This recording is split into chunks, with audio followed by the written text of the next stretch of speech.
और आज हम डूंगरपुर के युवाओं के बीच में खड़े हैं। आइए इनसे जानने की कोशिश करते हैं राजस्थान सरकार द्वारा इनके लिए क्या किया गया, वो राजस्थान सरकार से कितने खुश हैं और आने वाले भविष्य में 2023 में जो भी चुनाव आ रहे हैं इसमें वो किस सरकार का समर्थन करेंगे या उनके क्या चुनावी मुद्दे रहेंगे और वो किस विषय पर बात करना चाहेंगे। आइए हम कोशिश करते हैं इनसे बात करके जानने की। आपका क्या नाम है? आप जो सरकार अभी चल रही है यहाँ पे राजस्थान में, कांग्रेस सरकार 4 वर्ष हो चुके हैं, 2023 में फिर से चुनाव है।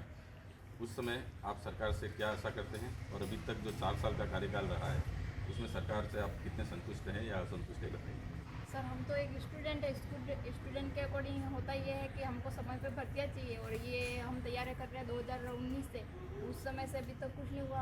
हम क्या महिला हैं, हमको अवसर भी बहुत कम मिलते हैं, तो उसके अकॉर्डिंग समय पे होना चाहिए। फिर घर का भी प्रेशर रहता है और सरकार तो बदलती रहती है और उनके कामों में व्यस्त रहती है। ये कहना चाह रहे हैं कि इनको सरकारी भर्तियों में अभी तक जो पूरी नहीं हो पाई है, बेरोजगारी चल रही है, तो सरकार अपनी भर्तियाँ बढ़ाए और स्टूडेंट्स को किसी तरह का फ़ायदा दिलवाइए। समय बढ़ता जाता है सर, और हमारा जो वैकेंसी रहती है भी वही रहती है, संख्या भी उधर भी नहीं बढ़ाते। और स्टूडेंट हर साल वो सालाना बीएड धारी जो है वो सालाना 100 लाख पर बढ़ जाते हैं, तो उसमें भी बढ़ोतरी होनी चाहिए, पदों में भी बढ़ोतरी होनी चाहिए। हमारा टाइमिंग तो 2019 का था और अभी 2023 अभी तक तो कोई हुआ ही नहीं है, खाली रीट हुई है। उसके अकॉर्डिंग हमारे पदों में भी बढ़ोतरी होनी चाहिए। आपका क्या नाम है? भूमिका बरंडा। आप क्या कहना चाहेंगे सरकार से जो भी? मैं ये कहना चाहूँगी कि सरकार तो टाइम टू टाइम बदलती रहती है, पर जो भर्तियाँ निकलती है उसमें जितने स्टूडेंट है उस हिसाब से भर्तियाँ निकलनी चाहिए। कोई भी भर्ती निकलती है, जैसे कि अभी रीट रद्द हो गई तो फर्स्ट लेवल वालों को तो जॉब लगा दी, सेकंड लेवल वालों के लिए रीट रद्द कर दी गई, तो ऐसा मतलब अन्याय क्यों किया हमारे साथ। और अभी कंप्यूटर अनुदेशक की भर्ती जो निकली थी उसमें पेपर बहुत हाई लेवल का था, तो पेपर का लेवल भी देखना चाहिए कि किस लेवल के स्टूडेंट है और किस लेवल का पेपर बना है। आप यहाँ पे गाँवों से कोचिंग करने आते हैं। हाँ किसकी कोचिंग कर रही हैं अभी आप? जी, मैं सेकंड ग्रेड संस्कृत से। आपका क्या नाम है? रानू है। क्या बताना चाहेंगी आप, सरकार से क्या आपकी आशा है? सरकार ये करती है, हर बार नहीं करती कि भर्ती है तो चलो निकालती है, लेकिन उसको पूरी तरह से नहीं करती। भर्ती निकालती है पर उसमें न वो पद बढ़ाती है, न उसके टाइम टू टाइम मतलब नियमित नहीं होते हर चीज़। यही है कि भर्ती अगर करवा रहे हो तो उसको पूरी तरीके से करवाओ, उसके भर्ती पद जो है वो बढ़ाओ और मतलब भर्ती को दो। हम हमारा घर बार वगैरह सब सुबह से यहाँ पढ़ाई करने आते हैं, हमारे फैमिली है, बच्चों को भी टाइम देना पड़ता है, तो हम सुबह से शाम तक यही देते हैं। इसके अलावा ये बात है कि अगर भर्ती दे रहे हो तो उसको पूरी करो। ऐसा तो नहीं कि महिलाएं हैं, हम महिलाओं को पूरी तरीके से उनको टाइम मिल पाता है। कांग्रेस सरकार के अभी 4 साल बीत चुके हैं, 1 साल और बाकी है और 2023 में फिर से चुनाव है। तो अभी सरकार में काफ़ी उठापटक भी चल रही है, सचिन पायलट एवं अशोक गहलोत के अलग अलग गुट हो गए हैं। तो आप पिछले 4 साल के कार्यकाल से कितने संतुष्ट हैं या असंतुष्ट हैं? अगर युवाओं को लेकर भर्तियों को लेकर है तो मैं इस सरकार से संतुष्ट नहीं हूँ। आप संतुष्ट नहीं हैं। अच्छा, आप सचिन पायलट के समर्थन में रहेंगे या अशोक गहलोत के या फिर और कोई पार्टी आप? मैं किसी भी पार्टी की तरफ से नहीं बोलूँगी, पर ये है कि अगर युवाओं की बात आती है तो युवा नेता होना चाहिए। आप चाह रहे हैं कि युवा नेता हो, युवाओं बिल्कुल युवाओं में होना चाहिए युवा नेता की तरफ आकर्षण। आपका क्या नाम? मेरा नाम विनीता जैन है। सरकार की सबसे अच्छी नई पॉलिसी आई कि उन्होंने हर एग्ज़ाम में माइनस मार्किंग रखी है। जो पढ़ा लिखा बच्चा होगा वही इस एग्ज़ाम में निकल पाएगा, जो बच्चों का कॉन्फिडेंस भी बढ़ाता है कि चलो हमने कुछ पढ़ा और इस एग्ज़ाम के काबिल है। आप बताइए, आपका क्या नाम? राहुल खैरी। अभी जो सरकार ने युवाओं के लिए जो भी किया है, आप उससे संतुष्ट हैं या असंतुष्ट हैं और क्या सोचते हैं आप नेता किस तरह का होना चाहिए? 2023 में जो भी चुनाव आ रहे हैं उन चुनावों में आप किसे वोट देना पसंद करेंगे और किस तरह की सरकार आप चाहते हैं?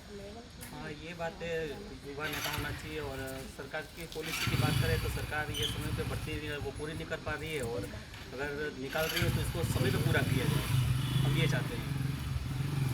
आपका क्या नाम है? किताब दशहरा। कहाँ से आए हैं? डूंगरपुर से। आप यहाँ पे कोचिंग में ट्रेनिंग किस ट्रेनिंग कोचिंग ले रहे हैं? REET level first. REET level पर। अच्छा, रीट के अभी जो एग्ज़ाम हुए हैं पास में और पेपर लीक के कारण वो रद्द किए गए हैं, उसके बारे में आप क्या कहना चाहते हैं? ये बहुत गलत बात है कि पेपर रद्द होते हैं, क्योंकि इससे क्या बच्चों को बहुत ज़्यादा नुकसान होता है। वो मेहनत करते हैं इतनी ज़्यादा और फिर समय का भी नुकसान होता है उनका। इस कारण से पेपर रद्द हो, मतलब अगर लीक हो जाते हैं तो उसके लिए कठोर कानून बनाने चाहिए कि लीक नहीं हो, ध्यान रखना चाहिए, वो सब चीज़ें होनी चाहिए। और अगर फिर भी लीक हो जाते हैं तो जो इसका जिम्मेदार है उस पर कार्रवाई होनी चाहिए। आपका क्या नाम है? सर मेरा नाम प्रवीण कटारा है। आप किस चीज़ की कोचिंग ले रहे हैं यहाँ पे? सर मैं वन पावर वन कर सकती हूँ। आपने सरकार से जो भी 4 साल का कार्यकाल रहा है उसमें किसी तरह का फ़ायदा आपको सरकार से हुआ या नुकसान हुआ? आप संतुष्ट हैं, असंतुष्ट हैं? तो मैं सरकार से बिल्कुल असंतुष्ट हूँ, क्योंकि ये जो वनपाल की जो वैकेंसी निकाली थी वो 2019 की निकाली थी। तो अभी टाइम हो गया है, अभी 2022 चली गई। 2019 की भर्ती थी ना, उसमें जो वैकेंसी थी वही वो अभी 2022 में निकाली है। इतना लंबा टाइम हो गया। अभी जो पहले के जो फॉर्म भरे हुए हैं ना, वो तो है ही। अभी दूसरा जो वो एग्ज़ाम हुआ नहीं है, नहीं दूसरे वापस वो निकाल दिए दूसरे वैकेंसी, उसमें भी दूसरे चोरे ऐड हो गए। तो उसमें क्या है कि सर ये है कि जो पहले के तो ये काफ़ी चोरे भर जो है ना, ये जो पद है इनको कोई बढ़ोतरी नहीं की है, पद वही है। इससे क्या है कि नुकसान तो सर हुआ, क्योंकि तब काफ़ी टाइम हो गया है। तो डूंगरपुर के युवा खासकर ये कहना चाह रहे हैं कि सरकारी पदों के लिए जो भर्तियां हैं वो लंबे समय से नहीं निकली हैं, और जब भर्ती निकलती है तो पदों की संख्या वही रहती है, पदों को बढ़ाया नहीं जा रहा है। तो आप जैसे जैसे समय बीतता जा रहा है पदों को भी बढ़ाया जाए। जो एग्ज़ाम होते हैं उसमें जो पेपर लीक होते हैं या आउट होते हैं तो उस पर जो जिम्मेदार व्यक्ति है उस पर कठोर कानून बनाया जाए। इस तरह से विद्यार्थियों का, स्टूडेंट्स का समय और धन बर्बाद नहीं किया जाए। और बात करेंगे हम, आप बताइए। मेरा नाम प्रवीण सेवक है। और ये जो युवा है या फिर हम जो बेरोज़गार की बात कर रहे हैं, ये रोज़गार चाहता है। ये अपना अमूल्य समय जो है वो इस प्रकार से दे रहा है कि अपनी तपस्या दे रहा है। उस तपस्या के बाद में उसको वरदान रूपी वो फल नहीं मिले तो फिर वो उस युवा का जो मन बेचैन होता है। और ये जो मन बेचैन है युवा का, ये हो सकता है कि 2023 में सरकार को वो बेचैनी का अनुभव सरकार तक पहुंच जाए। तो जितने भी युवा हैं ये सरकार से यही उम्मीद रखते हैं कि वे पूरी हर चीज़ को, ये जो रोज़गार की बातें करेंगे हम जो है वो विकास वगैरह जो है वो तो आपका है ही पहलू, वो आपको करना ही होगा, और साथ में आपको युवाओं की ओर भी देखना होगा। आपका क्या नाम है? मेरा नाम योगेश मीणा है, मैं डूंगरपुर से हूँ। और मैं ये सरकार से ये कहना चाहता हूँ कि कोई भी भर्ती निकाले, चाहे नर्सिंग विभाग की हो, चाहे बीएड की हो, सेकंड ग्रेड की हो, पटवारी की हो, IAS RS की हो, कोई भी भर्तियाँ हो, टाइम पे हो। जब वैकेंसी निकले तो 5 से 6 महीनों के अंदर उनकी भर्ती प्रक्रिया पूरी होनी चाहिए। दूसरी बात, एक बार भर्ती निकलने के बाद 3-3 साल 8 साल हो जाते हैं, फिर भी भर्ती कभी पूरी नहीं हो पाती है। कई कोर्ट में चले जाते हैं मामले, तो ऐसा नहीं हुआ।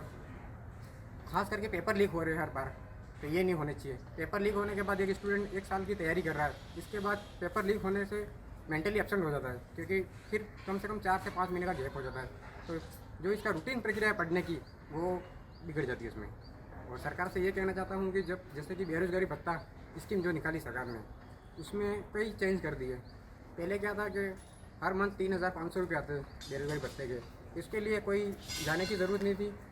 और अभी क्या, तो 4 घंटे नियमित अपनी सेवाएं दे किसी सरकारी विभाग में। अगर ऐसा करता है, अगर एक स्टूडेंट पढ़ाई कर रहा है, उसको बेरोज़गारी भत्ता मिलता है, अगर वो 4 घंटे किसी इंस्टीट्यूट में जाएगा तो 4 घंटे वो टाइम इसका वेस्ट होगा। इसके बाद आने जाने का किराया, तो कुल मिला के इसका पढ़ने का टाइम वेस्ट हो जाएगा। तो इसके ये जो नियम निकाले हैं 4 घंटे ड्यूटी देना, वो नहीं होना चाहिए। और कुल मिलाकर डूंगरपुर के युवा ये चाह रहे हैं कि सरकार में बदलाव होना चाहिए, युवा नेता होना चाहिए। साथ ही जो भी कंपटीशन एग्ज़ाम वगैरह होते हैं, स्टूडेंट्स का खास ध्यान रखा जाए, क्योंकि देश का भविष्य स्टूडेंट्स के हाथ में ही होता है। उनकी बराबर भर्तियाँ निकाली जाएं, उनके लिए रोज़गार के सुनहरे अवसर प्रदान किए जाएं। बेरोज़गारी भत्ता वगैरह जो भी उसका जो प्रोसेस है वो बिल्कुल सरल तरीके से हो। इसके अलावा जो भी भर्ती निकलती है उसमें पदों की संख्या बढ़े। यशवंत सोनी, डूंगरपुर, आज तक।